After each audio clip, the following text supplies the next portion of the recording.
Hey y'all, what's up? What's up, you guys? Welcome back to my channel, Real Talk Recovery, where we talk about recovery from addiction and I share my life with you. I just got done doing an interview over on Sober James's channel. So if you're not already subscribed to his channel, please go check it out, you guys. He is um, almost 5 years sober. Alcohol and pills was his addiction, and he's got solid recovery. And yeah, go check him out. You'll really enjoy it. So, what I was thinking we could do before we go to bed is do a meditation this evening, so that way we can go to sleep on the right side of the bed and then wake back up on the right side. So, I'll wait till you guys come in.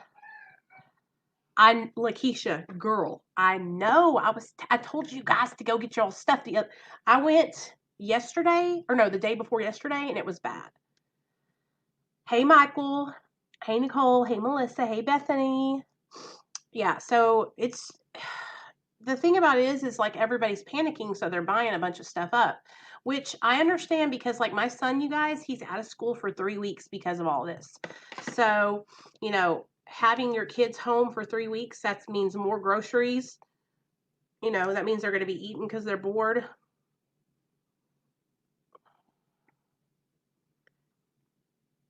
What's up? What's up, Validated Prison Stories? I heard about you, man. My friend Tim texted me the other day and told me all about you. He told me that you wanted to come on and do a show with me. Oh, thanks, man. I really appreciate that. For real. I really, really do. Okay, so this is what we're going to do, you guys. If you want to come on the channel and share your story, all you have to do is DM me on Instagram at Real Talk Recovery, same as my channel, or you can text me at that phone number right there on the screen. I have 2 interviews coming up this week. We have got Michael coming on Tuesday, and on Thursday we have Kyle. So Michael and Kyle, Tuesday and Thursday. Hey, Donnie. Hey, your favorite PO. What's up, girl? So, okay, let's go ahead and get started on our on this meditation, you guys. So, all right, I don't know if you're not an addict, you're not gonna be able to relate to what I'm talking about the obsession to use, but you might be able to relate it into another part of your life. Okay, so with addicts and alcoholics, we talk about the obsession to use or drink alcohol, right? To use drugs or drink alcohol. And when you're in your active addiction, the way the disease of addiction works is it goes in a cycle, and it starts out with a trigger. Okay, so it goes trigger, thought, obsession. So the obsession is the third step in the cycle. Okay, so it goes trigger, thought, obsession, then you use, then you have the cravings kick in after you use. So I always hear a lot of people say, like, oh, I'm craving so bad. Well, with cravings, you guys, you can't crave something unless you put it into your body. Okay, even when you hear a pregnant lady say, I'm craving ice cream and pickles, they're not craving it, they're thinking of it. Something has triggered that thought inside of them. But the craving comes after you put that in your body. So you can crave more ice cream and pickles after you already take it into your body, right? So trigger, thought, obsession, use, craving, okay? And then that spree starts over again, and you go back to the beginning. You go on a spree, right? A vicious cycle. And so the obsession to use is the third step to the disease process. And what a lot of people will tell you is that once you get to that obsession point, it's really hard to turn back around and not use. So what we like to try to do before we get to that point is, when we have a trigger, before it even morphs into us thinking or obsessing, we want to change that thought. We want to call somebody. We want to tell on our disease. We want to reach out for help. Okay. So, like, let's say you're driving down the road. Okay. You got your car back. You are out of jail. Um, you're sober because you've been locked up for 6 months, and you're driving down the street and you see one of your old friends that you used to get high with. Okay. So you automatically think, oh shit, there's JJ. I used to get high with JJ. I want to stop and say hi to him, right? And so that triggers that thought in your mind about when you and JJ used to get high. Okay. Right then, if you don't call somebody or turn your car around and go away from JJ, you're going to end up over there with JJ talking about how y'all used to get high. And then the next thing you know, you're going to be obsessing about how you used to get high. And then you're going to be planning how you're going to get high. And then you're going to be high. Okay. And so a lot of the things that we as addicts don't do is we automatically think in our minds that we can do this on our own. We got to be stronger than that. We got to handle it on our own. We don't need to ask for help, right? No. You need to ask for help. If you're struggling, if you're thinking about using, if you see people that you used to get high with, if you have people getting high that live in your home, you need to get out of there. You need to reach out for help. You need to tell somebody, okay? Because on your own, it's going to be damn near impossible, especially if you don't have any type of foundation in your recovery, any type of sober support. Speaking of probation officers, I remember when I was on probation, okay? It was way back in the day. It was in 2010, no, 2009, 2008, 2009. And I was on probation for 3 years because I was caught with methamphetamine. So I was on probation for possession of a controlled substance. All right. I had never been sober before. I didn't even know how to begin to be sober. All right. So I didn't know to say, hey, my probation officer said, or the prosecuting attorney, they said, well, you can either go to prison or you can take probation. And so I took probation thinking, oh yeah, I can do this. I can stay sober on my own. I'll be fine, right? Wrong. Any addict that gets caught with drugs who gets put on probation that thinks that they can do this on their own, that has never been sober before, is going to fail at probation unless they are given the proper tools to succeed. So when somebody enters into probation who was using drugs and alcohol, the first thing that that needs to happen is they need to be put into some kind of rehab or some kind of 12-step program.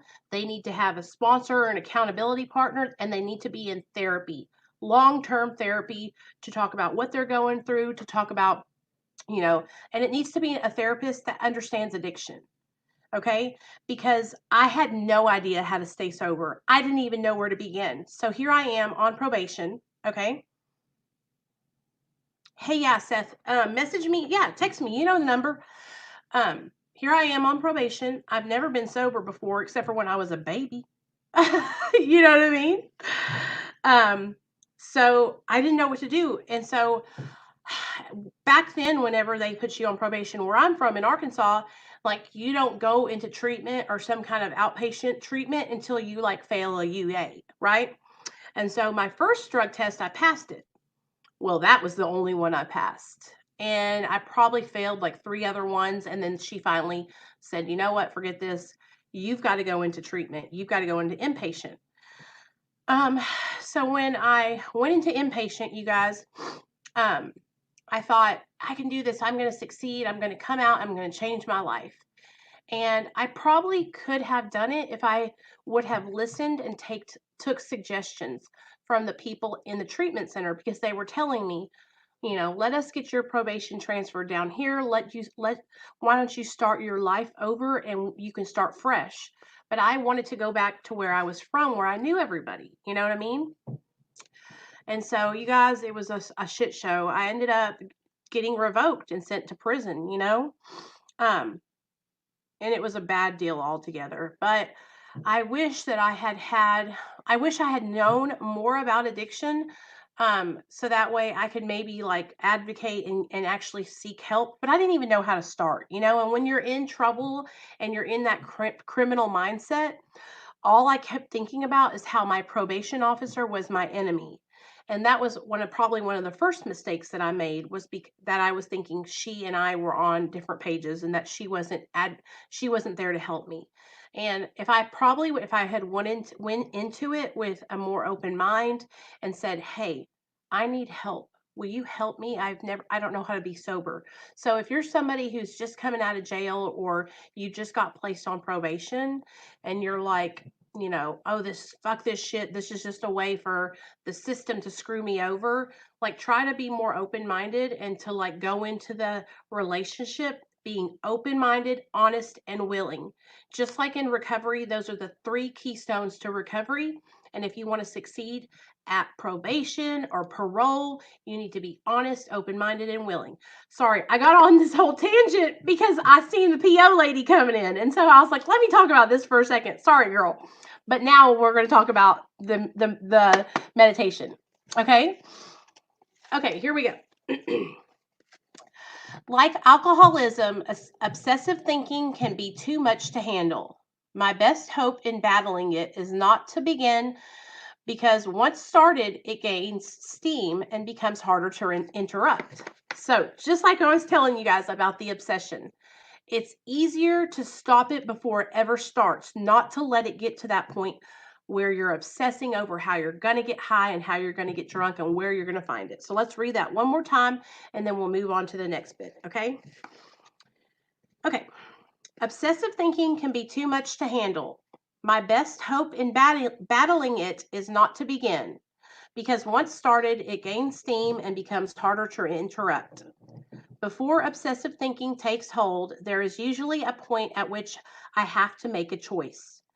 I can opt to mentally toy with a subject that has held my mind hostage in the past and is therefore dangerous. Or I can recognize the danger and try to drop any thought of the topic from my mind, praying for my higher power's help. I can reach out to an AA or NA member for support before tackling a topic to which I am vulnerable, so that my thoughts won't have a chance to get locked inside my head. I will exercise the power of choice by refusing the invitation of obsessive thoughts. If I don't pick them up, I won't have to let them go. Today's reminder: I am learning to pay attention to my thinking. If there is something I cannot contemplate without becoming obsessed, I will respect the fact and act accordingly. I will gather the strength and support of the program, my friends, and my higher power before I try to reason it out. And if it is none of my business, I won't pick it up at all. If you work on your mind with your mind, how can you avoid an immense confusion? If you work on your mind with your mind, how can you avoid an immense confusion? So basically, if you're struggling and you're inside your own head, right?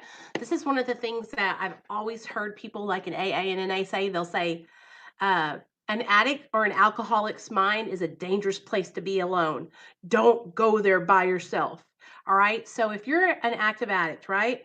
Or an addict that's just newly sober, or an addict that's been sober for 20 years, and you're upstairs in your own mind dancing around, right? You're just thinking about all the things that you've done and how your life isn't the way you thought it was going to be. And you're basically morphing into self pity mode. Y'all know what I'm talking about? Sometimes I do it, right? Um, Sometimes I get to this point where I'm like, damn, all that time I wasted, all those years, I just threw away my life, right? But if I do that and I continue to stay upstairs in my own mind, I become miserable. And then I go into that self pity. And so don't go there. Don't focus on all the things that you haven't accomplished. Don't focus on all the ways that you have fucked up. Why don't you focus on the ways that you can make changes and you can help other people? That's one of the things that has helped me to change my life, is by not focusing so much on myself, but focusing more on what I can do to help others. And guess what? By helping others, it has helped me. And every time I say that, like I get chills just talking about it, because I used to be so selfish. I used to be so selfish that all I thought about was how I could get high, what I could do to get drugs, who I could fuck over. If I didn't have money, who was I going to hustle? Who was I going to lie, cheat, steal, manipulate? And I remember being like that. I was like that for a really long time. And I get emotional talking about it because I sometimes I think about how much my life has changed since then, and how it's like 1000% different. And I can't help but notice and realize that it's a miracle. It's a miracle that I'm even alive and I'm able to come on my channel and share these things with you guys and let you know that you can do it too. And I know that sometimes it can get overwhelming and you think that you're never going to be able to get to that point, because I used to think that too. I used to think that I would never get to that point. And I'm here to tell you that the things that I never thought I would be able to accomplish, that I have been able to accomplish, you know? And one of my biggest accomplishments is being able to give back and help other people, you know? And every day that I'm able to come on here and talk with you guys and do these things, it's another day that I'm like, damn, this is a reality for me. Like, my life has changed and I'm not that person that I was before, you know? It's easy to get caught up though, you know, like in that negative obsessive thinking, you guys. Um, it really, really is. So sorry, I wasn't trying to ignore y'all's comments. So let me go through y'all's comments and I'll answer stuff. If you have any questions, go ahead and drop them for me and I'll go and I'll read them. Okay, so we got, hey HRB Dizzle, hey Nathan Clark, what's up, man? Welcome to the channel. I haven't seen you around here before. Thank you, Validated Prison Stories. I appreciate it, man. Hey JR, what's up, bud? How are you feeling? Hope you're feeling good. I hadn't heard from you lately on the text messages. You need to get at me. Self-pity will get you drunk or high quicker than anything. Amen. What's up, Tandy? How's it going? How's it going over at your clinic, girls? Everything going okay? Hey, bro. What's up, man? Ceviche. Oh my God. That's like my favorite thing to eat. You can ask my husband. Every time we go out to eat Mexican, I get ceviche tostadas. Shrimp ceviche.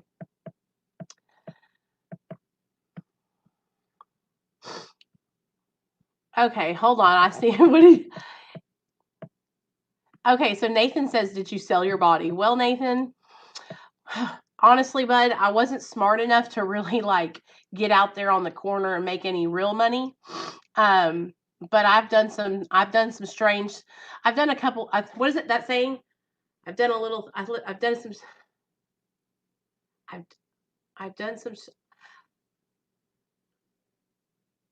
something strange for a piece of change or something like that. But I wasn't like, I didn't have, like, I wasn't a full-time prostitute, if that's what you're asking. If it would get down to it and I was like really bad off and I didn't have any money and my drug dealer was like cute and I knew him, I would be like, hey man, what's up? You know what I mean? So yeah, sometimes I would do what I had to do to get what I had to get. You know what I'm saying? And I went through a couple of pretty hard times back in my addiction, you guys. I overdosed and ended up in a coma one time for 7 days, and it was probably one of the hardest things that I remember going through, because my mom was there and my mom was sitting with me, and I woke up after being there for about 7 days, and she said, "Do you know how long you've been here?" And I looked at my mom and I was like, "No." And at that time, all I could think about was how bad I wanted to get up and go get high. And she said, "You've been in a coma for 7 days." And I remember just thinking like, fuck a coma, you know, I need to get high. But yeah, I've been through some stuff because of my addiction. Just came over from Splinter's channel. Hey Brandon, what's up, man? Thanks for coming over. I love Splinter. That's my man. Hey Michael, what's up? How much time did you do and where at? Arkansas Department of Corrections, and I only went there on a probation violation. So I did about 1 year, about 3 months in county and 11 and a half months in prison. The clinic is going good. We are getting plans in place for everyone's meds. Okay, good deal. Did you see that they dropped some information on the Sam Show website, SAMSHA, just in case you need it to print it out? It's all about like the coronavirus and if you are a person who is getting medication through a clinic, like for opiate addiction. Thanks. I really appreciate that. Like, I didn't used to feel like I was strong at all. But now that I have come out of on the other side of my addiction, I look back on my life back then and I realize that, I have come a long way and I'm grateful to be here. I really, really am. I'm grateful that I can share what I've been through with you guys because that's how we relate to each other. Um, Sometimes I get worried, am I telling too many stories from back then? You know what I mean? I've been in prison for about 12 years. Hey, Michael from New Zealand. What's up, man? Welcome to the channel. I'm so glad you're here, for real. Um, but you know what? The way that we can connect with each other is through what we've been through, and it's just an amazing feeling to be able to, for another addict to know, like, when I tell you guys these stories, the reason I tell them to you is because I want you to know that you're not alone. You know what I mean? And that you can overcome this too.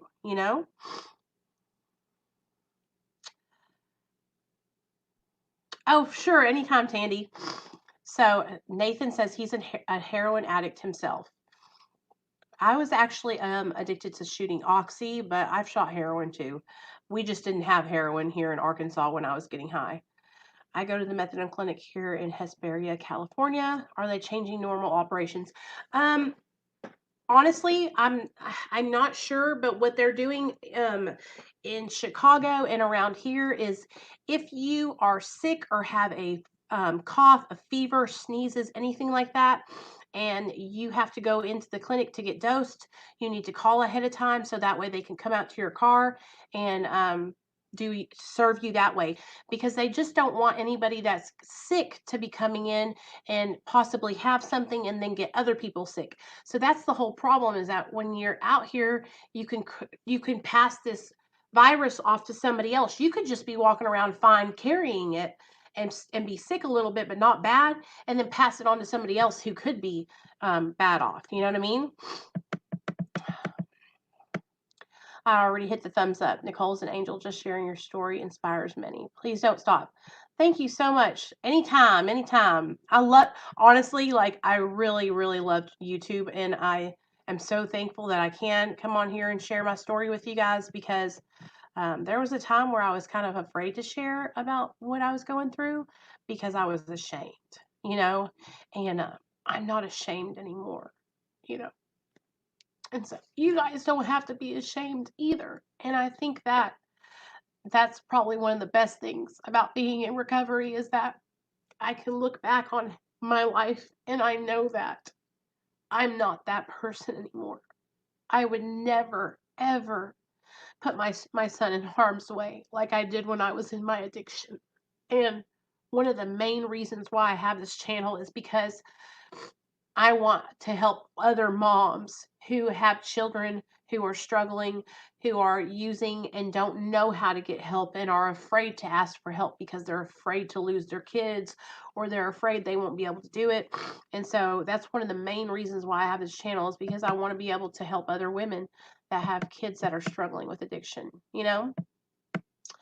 I shot heroin wasn't really my thing. I was more into shooting and smoking meth. Donnie, I'm right there with you. Both of them were the bee's knees for me. I've got a lot of stories. Hold on, sorry, just missed that. No. Hey, Chrissy.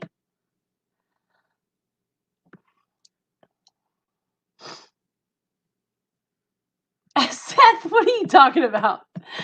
Y'all are so crazy. Be careful out there. Yes, it's pretty crazy, I know.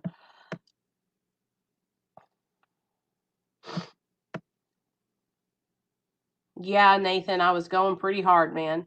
Let me tell you something. You're the reason that I post videos, and I'm not ashamed to tell my story. You have completely motivated me more than you will ever know. Seth, you should come on and tell your story on my channel, man, whenever you're ready. Okay? I enjoyed the concise story you told about your life for that other channel. Thank you for your time and energy. Hey, Great Dane, anytime. I love doing that. I used to like the stimulant drugs would turn my pen dot pupils to regular size. You know, sometimes when I think back to my addiction, you guys, I have to think about how it all started. And I started out by drinking, and I'm not saying that every person that drinks is going to turn into an addict or an alcoholic. But for me, the moment that I started drinking and it made me feel like, change the way I felt, I was like, wow, I'm going to drink as much as I can and get so drunk, right? And then I transitioned from drinking onto other drugs, and that's how my life just went.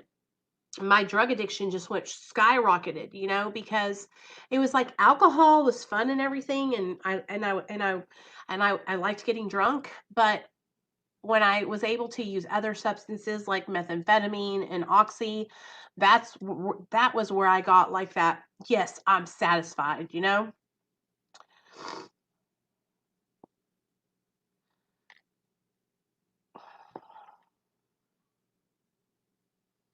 Yes, Chrissy. Chrissy says, as soon as I started drinking, I drank to get drunk. Absolutely. Donnie Darko says, alcohol is fun until you wake up. For sure. For sure. And that's why, like, you guys, as my son gets older, like, I want to be able to, like, talk with him and share with him about how, when he's 16, I want to talk to him about how I thought it was all fun and games drinking, and how my drinking ended up taking me down a road that I never thought I would go down. Like, I truly believe if I had never started drinking, then I probably would have never gotten into anything, because that was the opening of the door of the what changing the way I felt with substances. Do you understand what I'm saying? But I was an addict ever since I was born. Like, when I was born, I was an addict. I've always been addicted to either I used to have a shopping addiction. I used to have a really bad food addiction. Now I'm really struggling with I've been doing pretty good. I'm getting my binge eating in check, but since I got sober, you guys, I no longer had drugs and alcohol to use, so I started eating, and I love food. I love celebrating with food. I love um, having fun and eating for emotions. Like, when I'm sad, I'm eat me some ice cream with some hot fudge on top. You know, I will message you sometime tonight and let you know about when I can come on. But right now, do you know when your next opening is, or I can come on and let your guest chat know my story? Hey, Seth, Tuesday and Thursday I have people coming on. So if you want to come on, not this week, but the next week, Tuesday or Thursday, let me know, because I'm trying to space them out. Because what will happen is, y'all know how I am. I will work Monday, Tuesday, Wednesday, Thursday, Friday, Saturday, Sunday on this channel, and then I'm like burn out, at the end of the week.